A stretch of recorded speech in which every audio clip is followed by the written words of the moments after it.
आयत करीमा सुनते हैं, फिर उसका तर्जमा और फिर चंद एक मसाइल अल्लाह ताला हमें याद रखने की तौफीक अता फरमाए। फरमाया व इदा दरब तुम, जब तुम सफ़र करो, फ़िल अर्दी ज़मीन में, फ़लैसा अलैकुम जुनाहुन, बस तुम पे नहीं है कोई हर्ज, अन तकसुरु मिनस्सला, कि तुम अपनी नमाज़ों की कसर करो, नमाज़ें कसर पढ़ो। इन खिफ्तुम अन यफ्तिनकुमुल्लज़ीना काफ़रू, अगर तुम्हें खौफ हो कि काफ़र तुम्हें नुकसान पहुँचाएगा। इन्नल काफिरीना, बेशक जो काफर है, कानु लकुम अदुव्वम मुबीना, तुम्हारा खुला दुश्मन है। तो ये आयत नाज़िल हुई सफ़र के अंदर नमाज कसर करने के मुतल्लक़, यानी जब सफ़र में होंगे तो नमाज कसर करेंगे। हज़रत याला बिन उमैया रज़ी अल्लाह ताला ने हज़रत उमर फ़ारूक रज़ी अल्लाह ताला से अर्ज़ की, ये कुरान के अंदर तो साथ ज़िक्र है जब तुम्हें काफ़रों से कोई खौफ का अंदेशा हो, यानी कोई जंग का मामला हो, इस तरह कोई दुश्मन के हमले का खौफ हो, तो फिर सफ़र करो। तो हम तो हालत अमन में भी होते हैं, सुकून में होते हैं, कोई डर खौफ भी नहीं होता, हम फिर भी कसर पढ़ रहे होते हैं। हज़रत उमर फ़ारूक रज़ी अल्लाह ताला ने फरमाया कि इस आयत ने मुझे भी तअज्जुब में डाल दिया। मैंने नबी पाक सल्लल्लाहु अलैहि वसल्लम से पूछा तो नबी पाक सल्लल्लाहु अलैहि वसल्लम ने फरमाया, सही मुस्लिम शरीफ की हदीस है, ये कसर नमाज जो है ये सिर्फ़ जंग या एमरजेंसी की हालत में नहीं है, कोई खौफ डर हो, ये बंदा अमन और सुकून की हालत में भी सफ़र कर रहा हो, जब भी कसर ही पड़ेगा। हुज़ूर ने फरमाया ये अल्लाह की तरफ से तुम्हारे लिए तोहफ़ा है, लिहाजा तुम इस तोहफ़े को खुश दिली से कबूल करो। तो ये अल्लाह ताला की तरफ से तोहफ़ा दिया है और अल्लाह का तोहफ़ा अब हम रद्द नहीं कर सकते। तो जो बंदा सफ़र करेगा शरी, तो वो कसर नमाज पढ़ेगा, पूरी नमाज नहीं पढ़ सकता। हज़रत आयशा सिद्दीक़ा रज़ी अल्लाह ताला अन्हा फरमाती हैं कि असल जो नमाज थी जो नबी पाक सल्लल्लाहु अलैहि वसल्लम मिराज से लेके आए थे वो 2 रकतें ही थी। फिर जब नबी पाक सल्लल्लाहु अलैहि वसल्लम मदीना शरीफ में आए तो फिर हुज़ूर ने बढ़ा के इनकी तादाद 4 कर दी। लेकिन क्योंकि जो असल नमाज थी उसकी याद ताज़ा रखने के लिए और असल को कायम रखने के लिए सफ़र के अंदर वो 2 ही रखी और फिर आम हालत के अंदर फिर 4 कर दी गई। तो ये असल नमाज जो आसमानों से आई है वो 2 ही थी। इसलिए नबी पाक सल्लल्लाहु अलैहि वसल्लम ने फरमाया कि जब तुम सफ़र करो तो 2 पढ़ो, ये कम नहीं, ये पूरी हैं। यानी कोई ये ना समझे कि मैं 2 पढ़ रहा हूँ तो 2 कम हुई हैं, इनका स्वाब भी कम है। फरमाया नहीं, कसर में तुम 2 पढ़ो और अल्लाह तबारक व तआला पढ़ोगे 2, स्वाब तुम्हें 4 का ही अता फरमाएगा।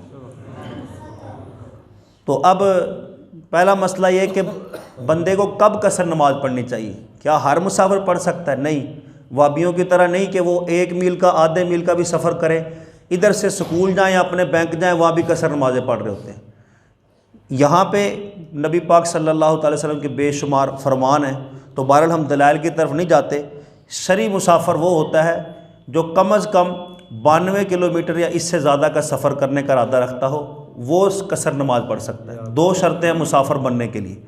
नंबर 1, जिस सफ़र पे जा रहा है वहाँ पे रहने के मुद्दत कम से कम 15 दिन से कम हो, 15 दिन या इससे कम रहने की नीयत हो।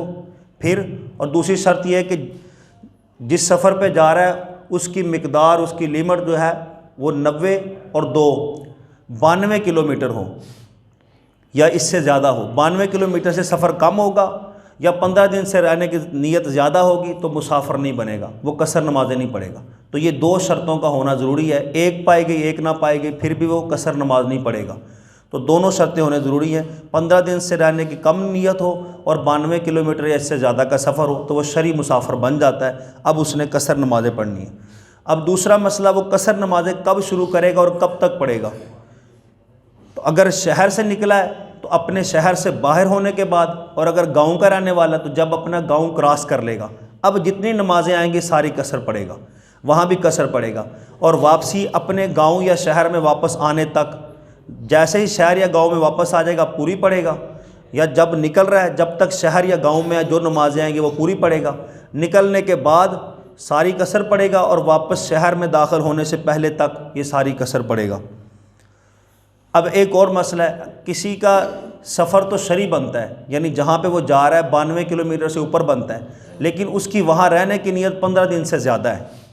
अब क्योंकि वो कसर नमाज़ें तो नहीं पढ़ेगा, लेकिन जो सफ़र जाने में और आने में लगेगा, इस सफ़र के दौरान वो कसर नमाज़ें पढ़ेगा। तो ये एक अलहदा से मसला याद रखना है कि जहाँ बंदा जा रहा है अगर वो 92 किलोमीटर से ज़्यादा है लेकिन वहाँ रहना उसने 15 दिन से ज़्यादा है, तो जब वहाँ पहुँचेगा वहाँ तो नमाज पूरी पढ़ेगा। लेकिन जो सफ़र पे जा रहा है और जब वापस आएगा, क्योंकि ये सफ़र शरई है, 92 किलोमीटर से ऊपर है, अब इस सफ़र में जाते हुए जो नमाज़ें आएंगी और आते हुए जो नमाज़ें आएंगी ये कसर पड़ेगा। अच्छा, अब एक और बड़ा मसला है कि बाद लोग समझते हैं कि नहीं 4 भी बंदा पढ़ ले तो कोई हर्ज नहीं। इसमें नबी पाक सल्लल्लाहु अलैहि वसल्लम ने मना फरमाया और फरमाया कि अल्लाह की तरफ से तोहफ़ा है, तुम इसको कबूल करो। अब हम ये तोहफ़ा अल्लाह का रद्द नहीं कर सकते, तो जो शरी मुसाफिर बन जाएगा उसने फिर 4 नहीं पढ़नी, उसने 2 ही पढ़नी है। तो अगर जानबूझ के उसने 4 पढ़ दी तो वो गुनहगार भी होगा और नमाज भी दोबारा पढ़नी होगी। और अगर भूल के पढ़ दी, मिसाल के तौर पे पढ़नी तो 2 ही थी लेकिन आदत बनी हुई 4 पढ़ने की, भूल के पढ़ दी, तो उलमा कराम ने मसला लिखा है कि 2 पढ़ने के बाद जब तीसरे के लिए खड़ा हुआ, खड़े खड़े याद आ गया हो मैंने तो कसर पढ़नी थी, तो खड़े खड़े सलाम फेर दे। और अगर तीसरी रकत का सजदा कर लिया है तो फिर एक और रकत बना ले और आखिर में सजदा साहब कर ले। पहली 2 कसर हो जाएंगी और दूसरी 2 उसकी नफल बन जाएंगी। तो ये शरी मसला है कि 4 बंदा नहीं पढ़ सकता सफ़र के अंदर। जो शरी मुसाफिर बन गया उसने कसर ही पढ़नी है। अगर जानबूझ के 4 पढ़ेगा तो गुनहगार है, अगर भूल के पढ़ेगा तो सजदा साहब करेगा तो फिर सही होगी।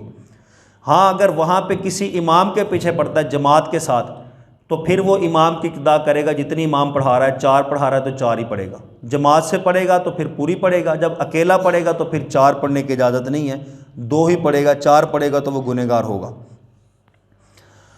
इसी तरह अगर सफ़र गुनाह का भी हो तो फिर भी नमाज कसर ही होगी। मिसाल के तौर पे कोई डाका चोरी डालने के लिए या कोई वैसे किसी गुनाह के सफ़र पे जा रहा है। आजकल जिस तरह के जो औरत है, औरत अकेली औरत शरी सफ़र जो है वो अकेली नहीं कर सकती, यानी बग़ैर महरम के या अपने खामंद के बगैर अकेली औरत सफ़र नहीं कर सकती। अगर ये शरी सफ़र 92 किलोमीटर से ऊपर औरत करे अकेली, कोई महरम साथ ना हो या खामंद साथ ना हो, तो वो गुनहगार होगी। अब आपने देखा होगा आम हमारे इलाकों के अंदर और हमारे रिश्तेदारों के अंदर औरतें उम्रे पे चली जाती हैं। उम्रा एक नफली इबादत है, यानी फ़र्ज़ या वाजिब नहीं है, उम्रा एक नफली इबादत है। अब उम्रे पे जा रही होती हैं और उनके साथ कोई कभी अक्सर महरम भी नहीं होते, खामन भी नहीं होते, अकेली औरतें जा रही होती हैं। ये सऊदी अरब की तरफ से भी पाबंदी है कि अकेली औरत नहीं आ सकती, और शरीयत की तरफ से भी ये पाबंदी है कि अकेली औरत शरी सफ़र नहीं कर सकती। लेकिन हमारे जो एजेंट होते हैं पैसों की खातर, और जो जाने वाले होते हैं वो भी शौक़ की खातर, औरत अकेली जब जाती है तो जो ग्रुप जा रहे होते हैं, किसी की खाला बना के, किसी की बेटी या बहन बना के ग्रुप के साथ भेज देते हैं। चली तो वो जाती है चकमा दे के, लेकिन जो उसने अकेले सफ़र किया, ये सारा सफ़र उसका गुनाह भरा हुआ। गुनाह वाला सफ़र भी करेगी तो कसर ही पड़ेगी। लेकिन अब दूसरी तरफ देखें, गुनाह वाला सफ़र कर रही है, अब वो उम्रा नफली इबादत है। अब उम्रे का मकसद ये है कि अल्लाह और उसके रसूल को राज़ी करना। अब एक बंदा गुनाह का काम करे और फिर कहे अल्लाह और उसका रसूल राज़ी हो जाए, किस तरह हो सकता है? तो बहरहाल इस तरह का अगर कोई उम्रा करना चाहे तो अकेली औरत को रोकना चाहिए जब तक महरम की तैयारी ना साथ बन जाए। तो औरत को अकेला ये सफ़र नहीं करना चाहिए। इसी तरह एक बड़ा मसला ये है कि अक्सर हम भी उम्रे पे जाते हैं या हज पे जाते हैं, तो उम्रे और हज पे जो जा रहे होते हैं, अभी आपने सुना कि जो शरी मुसाफिर बन जाता है उसने कसर पढ़नी है। अकेले अगर वो 4 पढ़ेगा तो गुनहगार होगा। लेकिन वहाँ जाके भी जब जमात से नमाज नहीं पढ़ रहे होते, अकेले पढ़ रहे होते हैं उम्रे के ऊपर, वहाँ भी 4 पढ़ रहे होते हैं, हालांकि वो शरी मुसाफिर होते हैं। मिसाल के तौर पे 20 दिन का पैकेज, 21 दिन का पैकेज लेके यहाँ से गए, अगरचा नियत में देखा जाए तो 20 दिन है, लेकिन हकीकत में देखा जाए तो ये 20 दिन नहीं बनते। अब जब आपने जाना है मक्के या मदीने, वहाँ पे 20 दिन तो रहना निज़ारी बात है। 10 दिन मक्के, 10 दिन मदीने, या 8 दिन मक्के, फिर कुछ दिन मदीने, फिर दोबारा मक्के। तो यूँ करके वो जो हमारा सफ़र होता है मक्के मदीने का तकसीम होता है। यहाँ से जब हम जाएंगे तो 15 दिन से कम रहने की नीयत होगी मक्के के अंदर। तो अब शरी मुसाफिर है, रास्ते में सारी नमाज़ें कसर वाली पढ़नी है। जब मक्के में रहना है वहाँ भी कसर वाली पढ़नी है। मक्के से मदीने जाना है, यह भी 92 किलोमीटर का सफ़र है, वो रास्ते में भी सारी कसर वाली नमाज़ें। मदीने से जब दोबारा फिर मक्के आना है तो ये भी सारी नमाज़ें कसर ही पढ़नी है। तो ये जो हम जाते हैं उम्रे के लिए, शरी मुसाफिर होते हैं अक्सर, तो लेकिन वहाँ पर नमाज पूरी पढ़ रहे होते हैं। तो इस तरफ भी तवज्जो होनी चाहिए। जिसको कभी उम्रे या हज की सआदत मिले तो फिर वो वहाँ पर अगर जब अकेला नमाज़ पढ़े तो कसर नमाज़ पढ़े, वो शरी मुसाफिर होता है।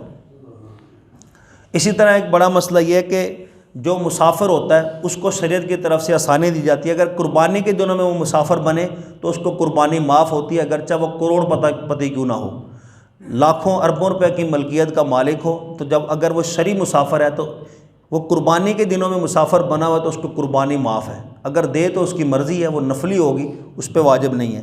इसी तरह उस पर रोज़ा भी फ़र्ज़ नहीं है, अगर रख ले खुशी से तो ये बेहतर और अच्छी बात है। लेकिन नबी पाक सल्लल्लाहु अलैहि वसल्लम ने सफ़र फरमाया तो जब सफ़र पे तो रास्ते में रोज़ा खोल दिया था, तो हुज़ूर अलैहिस्सलातु वस्सलाम ने भी ये शरीयत की तरफ से इजाज़त दी है। और कुरान पाक के अंदर भी हुक्म दिया, अगर तुम मुसाफिर हो, मरीज़ हो, तो फिर तुम रोज़े की बाद में क़ज़ा कर लो, यानी ये रोज़ा माफ़ नहीं है, यानी बाद में रखना पड़ेगा। मुसाफिर को ये एक रायत है कि वो रोज़ा छोड़ सकता है, लेकिन वो भी तब, ये नहीं कि अब आज आपने 10 बजे सफ़र करना है तो आज का रोज़ा छोड़ दें, नहीं, क्योंकि अब आपने सहरी घर में खाई है। तो जब जो सफ़र, जिस सफ़र के अंदर सहरी रास्ते में आए वो रोज़ा, उस दिन का रोज़ा आपको माफ़ है। मिसाल के तौर पर रात को ही सफ़र करना, अब निकल गए, अब सहरी जो है सफ़र के अंदर आई है, अब उस दिन का रोज़ा आप छोड़ सकते हैं। ऐसा नहीं कि सहरी घर में हो और बाद में सफ़र करना हो, उस दिन का रोज़ा नहीं छोड़ सकते। तो इसी तरह शरी मुसाफिर को कुर्बानी भी माफ़ है, रोज़ा भी माफ़ है, जुम्मा भी माफ़ है। जो मुसाफिर है अगर जुम्मा मिल जाए तो अच्छी बात है, नहीं तो जो शरी मुसाफिर होता है उसको जुम्मे की जगह उसने ज़ोर की नमाज़ पढ़नी होती है। तो ये शरीयत ने उसके लिए आसानियाँ रखी हैं। इसी तरह बाज़ दफ़ा बंदा सफ़र के अंदर होता है, कुछ नमाज़ें छूट जाती हैं, वहाँ पढ़ने का मौका नहीं मिलता, तो जब घर वापस आएगा तो अब भी उसके ऊपर लाज़िम है जो सफ़र के दौरान नमाज़ें छूटी हैं वो पूरी करके यहाँ नहीं पढ़ेगा, बल्कि वो 2-2 वाली पढ़ेगा। यानी सफ़र के अंदर 3 नमाज़ें उसकी छूट गई, अब वापस आ गया अपने घर में, अब वो जो 3 नमाज़ों की क़ज़ा करनी है उसने 4-4 करके नहीं करनी, 2-2 करके ही करनी है। इसी तरह बड़ा आखिरी और अहम मसला, लोग ये पूछते हैं कि जब हम सफ़र के अंदर होते हैं, फ़र्ज़ रखते हैं तो हमने 2-2 पढ़नी है, क्योंकि और इशा के वितर और मगरिब के फ़र्ज़ ये 3 होते हैं और 3 का आधा नहीं होता, ये 3 पूरी पढ़नी होती हैं। मगरिब के फ़र्ज़ और इशा के वितर ये 3 पूरे पढ़ने होते हैं, बाकी नमाज़ें 2-2 पढ़नी होती हैं। तो अब फ़र्ज़ तो हमने कसर करने हैं, लेकिन जो सुनते नफल हैं इनका क्या करना है, इनको पढ़ना है कि नहीं पढ़ना, अगर पढ़ना है पूरा पढ़ना है कि आधा पढ़ना है। तो उलमा कराम ने यहाँ मसला आसानी के लिए बयान किया। नबी पाक सल्लल्लाहु अलैहि वसल्लम की हदीस मुबारका से दोनों चीज़ों का सबूत मिलता है कि बंदा जब सफ़र पे होता है तो बंदे की 2 हालतें होंगी, या तो बंदा हालत इज़्तिरार में होगा, यानी परेशानी, एमरजेंसी, जल्दी या कोई मसरूफ़ियत, हालत इज़्तिरार, या हालत इकरार में होगा, यानी फ़ारग वक्त है, किसी किस्म की परेशानी नहीं, जल्दी नहीं है, उसके पास खुला टाइम है, आराम और सुकून की हालत में। अब उलमा ने लिखा है कि अगर हालत इकरार में है सफ़र में, तो फिर जो सुनते और नफल है नमाज की वो सारी पढ़े। वेला उसने क्या करना है, जब वो कसर पढ़ रहा है उसके बाद सुनते नफल पूरी पढ़ेगा, यानी 4 नफल 4 हैं तो 4 पढ़ेगा, सुनते 4 हैं तो 4 पढ़ेगा, और उसने पढ़नी है। और अगर हालत इज़्तिरार है, कोई मरीज़ है, उसके साथ परेशानी है, गाड़ी निकलने का डर है, आगे कोई मीटिंग है या कोई कारोबारी मसरूफियत है या कोई परेशानी है सफ़र के अंदर, क्योंकि ज़्यादातर सफ़र परेशानी वाले ही होते हैं, तो अब हालत इज़्तिरार है तो उसको सुनते नफल माफ़ है, सिर्फ नमाज की कसर करेगा। तो अब ये बंदा अपनी कंडीशन, अपनी हालत देख ले, तो जैसी हालत बनती है, अगर हालत सुकून के अंदर है तो कसर नमाज पढ़ने के साथ अपनी सुनते नफल नमाज की पूरी पढ़े, और अगर हालत इज़्तिरार में है, कोई परेशानी, जल्दी या मसरूफियत या कोई टेंशन है या गाड़ी निकलने का डर है या कोई मीटिंग है, तो अब बंदा अपने सिर्फ कसर नमाज पढ़े, कसर नफल उसको ज़ोहर 2 रकात नमाज कसर फजर, 2 रकात नमाज कसर असर, बस कसर कहनी है साथ। और अगर कोई ज़ुबान से नहीं भी कह सकता, दिल के अंदर इरादा होता है कि मैं सफ़र की नमाज़ पढ़ रहा हूँ, तो फिर भी हो जाएगी। इधर हम कहते हैं 4 रकात नमाज, उधर तो आपने 2 कहना है 4 की जगह, तो उधर आपने बीच में कसर का जिक्र करना है। कसर यानी सफ़र वाली नमाज, उर्दू में कह लें चाहे अरबी में कह लें, अरबी में कसर कहते हैं, उर्दू में सफ़र कहते हैं। 2 रकात नमाज सफ़र फजर अल्लाहु अकबर, 2 रकात नमाज कसर फजर अल्लाह ताला की बारगाह में दुआ जो सुना अल्लाह ताला कबूल फरमाए।